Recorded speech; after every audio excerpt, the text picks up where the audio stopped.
Olá, bom dia. A paz do Senhor Jesus. Aqui é o pastor Gessimel Santos.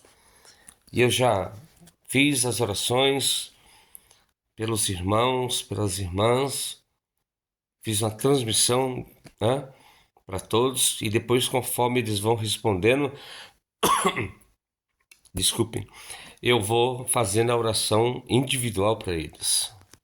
E eu quero, depois que eu fiz a oração, Deus me deu uma palavra para compartilhar com todos, inclusive no Instagram, no Facebook, no WhatsApp, independente ou não se a pessoa é um semeador ou se eu sou intercessor diário e ela não semeia, não tem problema nenhum. Eu vou cumprir com a minha parte. Eu recebi um chamado de Deus para pregar o Evangelho. E eu vou em casa pequena, ontem mesmo em Santa Isabel, uma casa de um irmão, muito simples, mas pensa numa família que tem a presença de Deus. Depois eu fui orar em uma loja de veículos, porque eu senti de orar e realmente a pessoa estava necessitando. Uma chuva forte, e caíam árvores pela rua. Caiu árvores quando eu cheguei em Itaquá, na Dutra. Quando eu cheguei em Itaquá tinha árvores derrubadas. Demorei para chegar em casa. Eu saí de casa 8 horas da manhã. Cheguei lá, acho que 9 horas, 9 e pouco. Saí de lá umas 10h30, mais ou menos, meio 10h30, 10h30. Depois eu fui fazer uma visita. Sabe que hora que eu fui chegar em casa por causa da chuva? Quase 7 horas da noite. Mas eu fui, voltei, porque o Senhor me ajudou. Hoje eu prego na Assembleia de Deus Belém, lá no Jabaquara. Segunda-feira tem um culto no lar, em São Caetano do Sul, e eu não vou parar. Satanás tentou me matar, tentou me destruir com um pré-infarto, com um pré-derrame, com pressão alta, por conta das situações, mas eu não me deixei por ser vencido. Ao contrário, agora que eu estou lutando mais, orando mais, intercedendo mais, e tenho certeza que assim será na tua vida. Você precisa perseverar. Você precisa perseverar como este homem.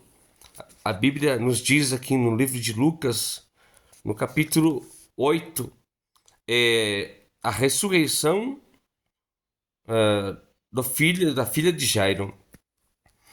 É interessante que ontem eu compartilhei com vocês a história da mulher do fluxo de sangue que sofria há 12 anos com fluxo. E é interessante, né? Claro que uma passagem não tem nada a ver com a outra, né? Mas é interessante a idade, o tempo, porque essa mulher, ela sofria há 12 anos, a mulher com fluxo de sangue. E essa menina tinha exatamente 12 anos.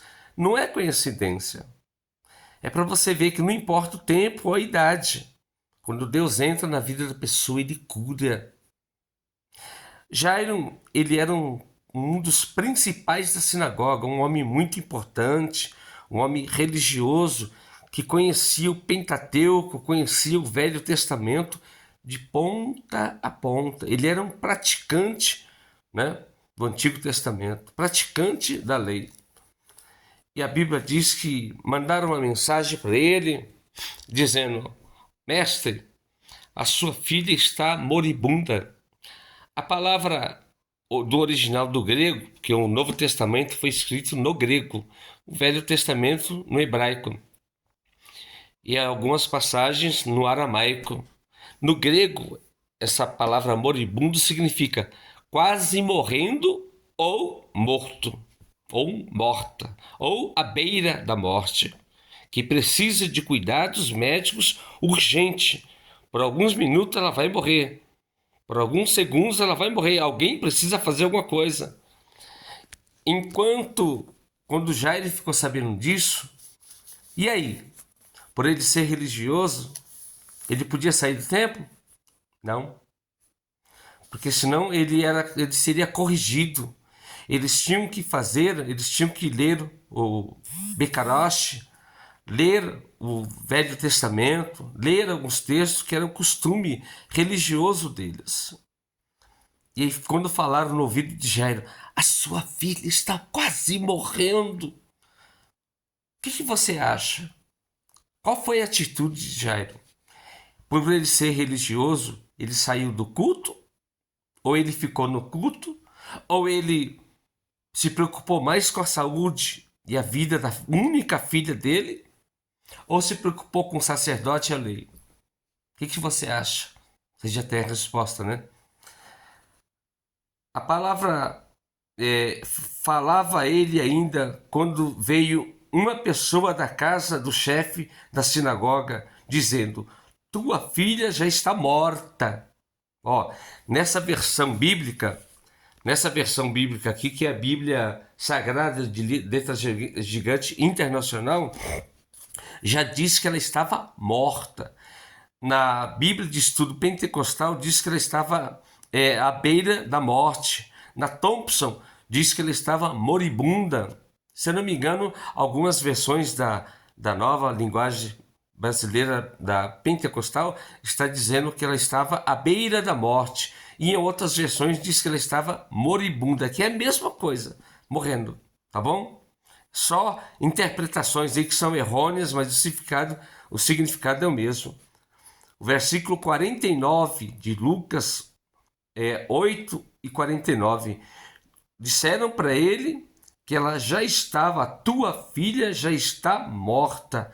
Não incomodes mais o mestre. Jairo saiu da sinagoga. E Jairo ficou sabendo que Jesus estava passando pelo caminho, perto da sinagoga. E quando Jairo escutou o povo gritando: Jesus, Jesus, Jesus, aleluia, Jesus, filho de Nazaré, tem misericórdia de mim. Jesus havia acabado de curar uma mulher com fluxo de sangue que sofria 12 anos. Imagina o alvoroço que não deu. A alegria do povo, a alegria daquela mulher. Eu acredito que ela gritava, glorificava e dizia: Yahvé, Yahvé, que é Deus. Jesus, Yeshua, Yeshua, que é Jesus. O povo gritava porque eles estavam felizes pela cura que Deus realizou. Então ela ouviu aquele tumulto, Jairo ouviu aquele tumulto. E ele perguntou: o que é isso? Aí disseram: é Jesus que está passando. Ele não pensou em outra coisa. Ele foi correndo até Jesus. Aí quando ele estava correndo, a Bíblia diz que a multidão apertava Jesus. A multidão apertava Jesus porque queriam tocar. Porque a Bíblia diz em Marcos que todos quanto, por onde quer que Jesus passasse, qualquer um que tocasse a orla do vestido dele, da orla da veste dele, ficava curado. Por isso que a mulher do fluxo tocou na orla. Agora Jairo não. Jairo, ele não queria tocar na orla. Ele queria um pouco mais. Mas ele tinha fé para isso.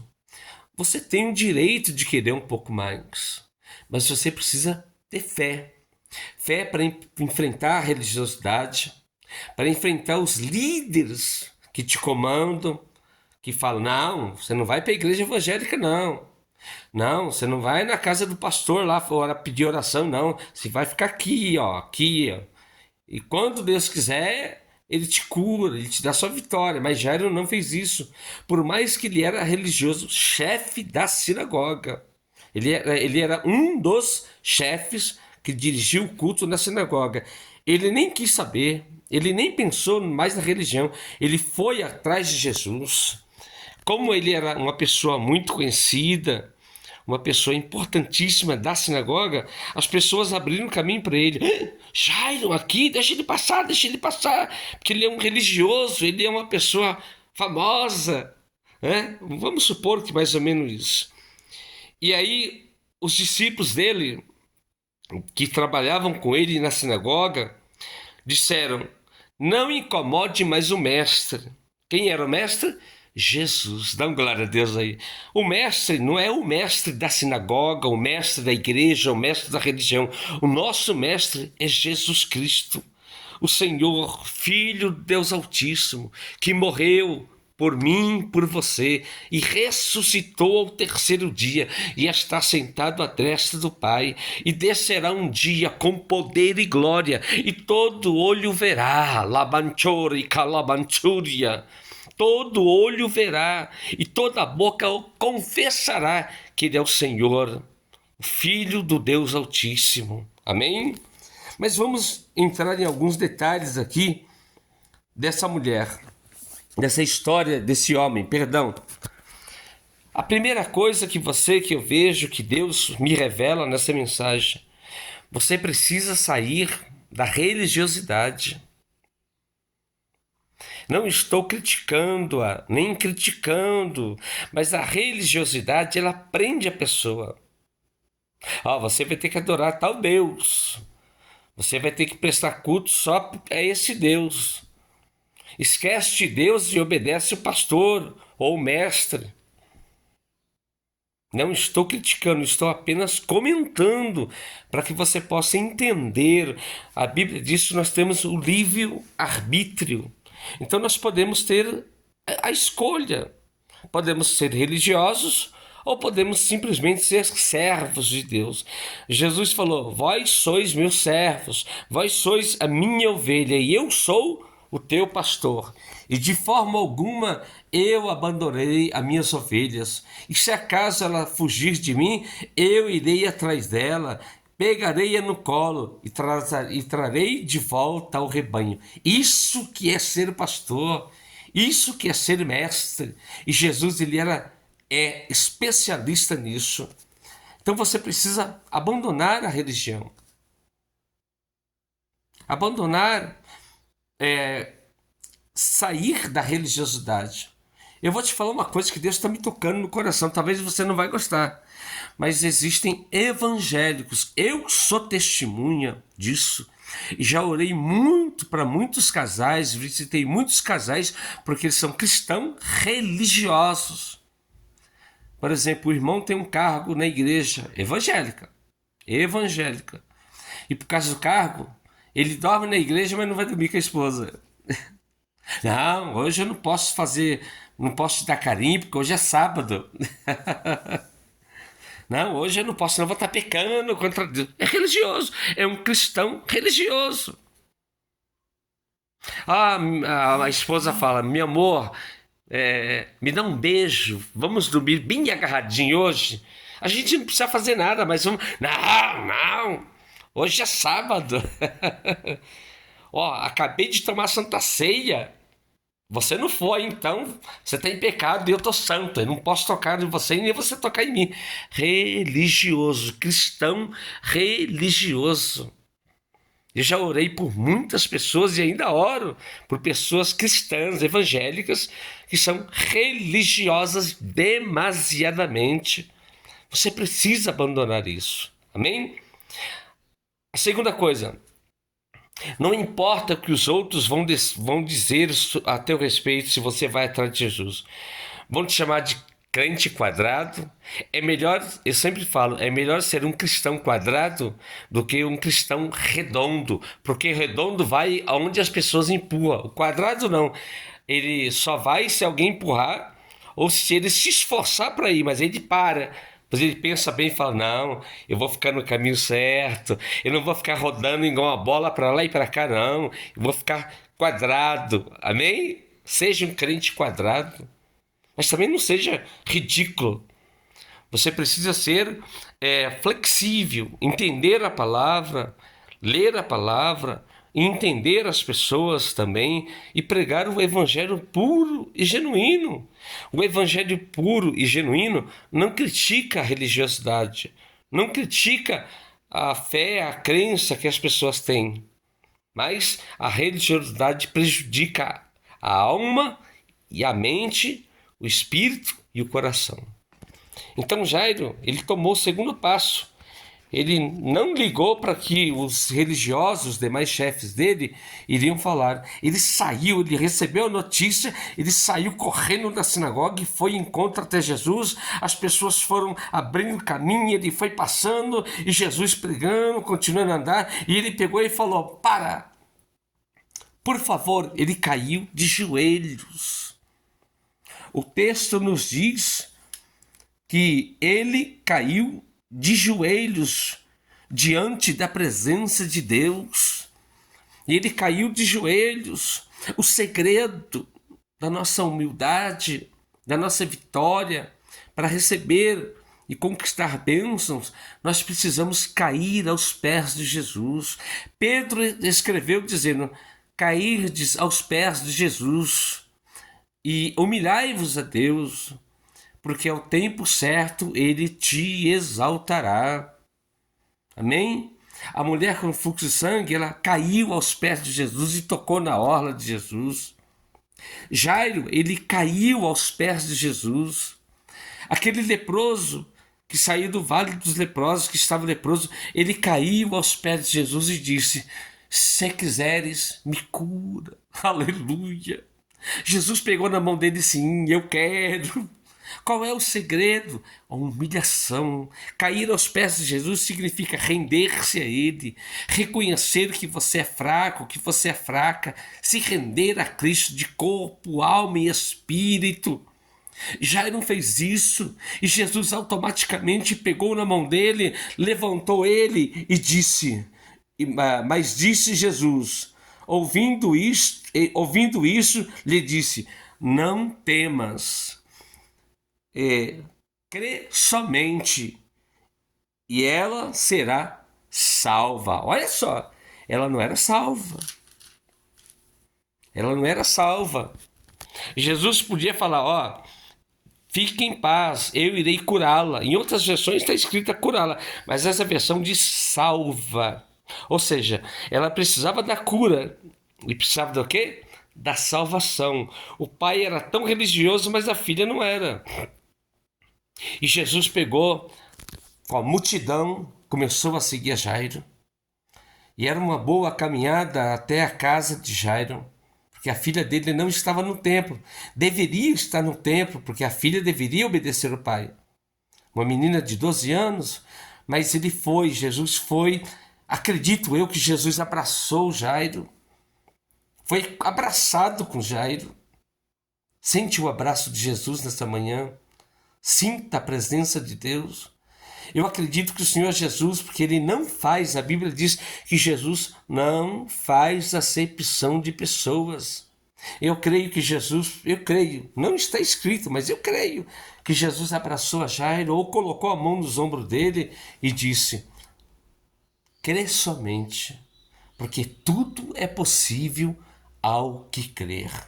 Jairo ficou mais tranquilo, mais aliviado, porque o mestre dos mestres estava com ele, o Senhor dos senhores, aquele que estava realizando o milagre, aquele que curou a mulher com fluxo, aquele que curou o leproso, aquele que ressuscitou a Lázaro, aquele que transformou a água em vinho, aquele que curou uma endemoniada que estava dentro da sinagoga e ela andava encurvada porque há 18 anos ela carregava nos ombros um demônio. Jesus, o Nazareno, Jesus, o filho de Maria e José, filho de um carpinteiro e também carpinteiro humilde, simples. Ele foi até a casa de Jairo e naquela época os judeus, talvez ainda tenha hoje, quando uma pessoa fica doente, os judeus ficam, o dono da casa, o pai da pessoa que está enferma, chama os amigos judeus, e os judeus ficam em redor da cama, do leito do doente, e eles ficam chorando, orando a Deus. Aí Jesus pegou e falou, e estava com Jesus Tiago e João, e se eu não me engano Pedro também. Jesus pegou e falou: peça para esse povo sair daí. Por quê? Os judeus, eles tinham o costume de comprar pessoas para chorar, só para dar uma emoção nas pessoas que estão vendo o parente no leito de dor. Então eles são contratados. Não estou dizendo que era o caso de Jairo, não posso afirmar biblicamente, mas os judeus, até hoje, eles têm um costume, eles pagam pessoas para ir até a casa deles ou até o velório para chorar, rasgar roupa, fazer aquele escândalo. Tipo assim, por que Deus fez isso? Mas eram pessoas compradas. Jesus pegou e falou: peça para que eles saiam. E eles saíram, Jairo mandou todo mundo sair, só ficou Jesus, Jairo e a filha de Jairo e os discípulos. E o demais ficou tudo lá fora. Ah, vamos ver se ele vai fazer um milagre. Vamos ver se ele vai curar essa menina que já está morta. Como é que ele vai ressuscitar, trazer, dar a vida para essa menina novamente? Aí Jesus pegou, chamou os discípulos. Simplesmente Jesus ergueu os olhos para o céu e disse assim: Tabita, levanta-te. Tabita significa menina. Tabita, levanta-te. Levanta-te. E a Bíblia diz que essa menina levantou. Ela abriu os olhos. Foi olhando para as pessoas que estavam ao lado dela. E ela viu Jesus. Quando ela viu Jesus, ela se levantou. E Jesus disse para os pais: traga comida para ela. Aí Jairo disse: mas ela já não come em muito tempo. Mas traga, eu estou ordenando, eu estou dando a minha palavra, e a minha palavra não volta vazia, ela vai comer, vai ficar bem, e o meu nome será glorificado, e esta casa, e todos que estão lá fora, os incrédulos, os fariseus, os judaizantes, os publicanos, os incrédulos, eles verão a glória do meu Pai, da minha vida. Traga comida. E aquela menina levantou, comeu, bebeu, e toda a casa glorificava o nome do Senhor Jesus Cristo. Versículo 51 para confirmar isso. E tendo chegado à casa de Jairo, a ninguém permitiu que entrasse com ele, senão Pedro, Tiago e João. Acertei. E bem assim o pai e a mãe da menina. Ficou então só os pais dela, a mãe, Jairo, e os 3 discípulos, e a pessoa mais importante, Jesus. Mas Jesus quer que você participe, preste bem atenção. Jesus não podia mandar Jairo e a mãe embora? Sim ou não? Mas ele fez questão que os pais ficassem, porque alguém da família deveria ficar para contar o testemunho. Você entendeu ou não? A estratégia de Jesus. E ao mesmo tempo receberem a vitória. Quando eu vou orar na casa de uma pessoa, por exemplo, de uma filha ou de um filho que está doente, eu exijo a presença do pai ou da mãe, ou dos dois, que é melhor ainda. E podem chamar pessoas para vir assistir ao culto, à cura, porque Deus tem curado, feito milagres. As pessoas nas quais eu sou intercessor diário, eu mando os vídeos, mando os áudios de testemunhos, vários testemunhos de cura, de bênçãos recebidas. O segredo é ter alguém para ver, para ouvir Jesus. Essa menina, enquanto assim Jesus falava, versículo 34, enquanto assim Jesus falava, veio uma nuvem e os envolveu, e encheram-se de medo ao entrarem na nuvem. E dela veio uma voz dizendo: este é meu filho, o meu eleito, a ele ouvi. E depois daquela voz, achou-se Jesus sozinho, e eles calaram-se naquele dia, e ninguém contou coisa alguma do que tinha visto e acontecido naquele lugar, por conta da cura milagrosa que Deus fez na vida de Jairo. Depois Jesus ele vai dar instrução para os 12 discípulos, e por conta disso Deus encheu a vida de todos que estavam com Jesus. É uma outra passagem já, mas ligada a esta passagem. A cura da filha de Jairo e a cura da mulher com fluxo de sangue. Que Deus te abençoe, minha irmã, meu irmão. Eu quero orar por você, para que Deus te dê um domingo abençoado, uma semana, um início de semana abençoado. Lembrando-vos que Jesus ressuscitou no primeiro dia da semana para nós, evangélicos, nós aqui do Brasil. Ele ressuscitou no primeiro dia da semana, um domingo. E hoje é um dia muito especial. Todos os dias são especiais, porque durante todos os dias da semana o Espírito Santo está dentro de você, habita em você. E a Bíblia diz: onde estiver 2 ou 3 reunidos, Jesus estará presente. Ele dá ordem aos anjos ao nosso respeito para nos guardar todos os dias. Então, todos os dias são especiais. O sábado, o domingo, a segunda, até a sexta. Todos os dias são do Senhor. Todos os dias. E o número 7 é o número da perfeição, né? Então, em nome de Jesus, vamos orar para que você tenha uma semana, um início de semana abençoado. Amém? Senhor Deus, Pai Todo-Poderoso, em nome de Jesus, Senhor Deus, através desse vídeo, esse vídeo vai ser colocado no YouTube, depois no Instagram, Facebook e WhatsApp.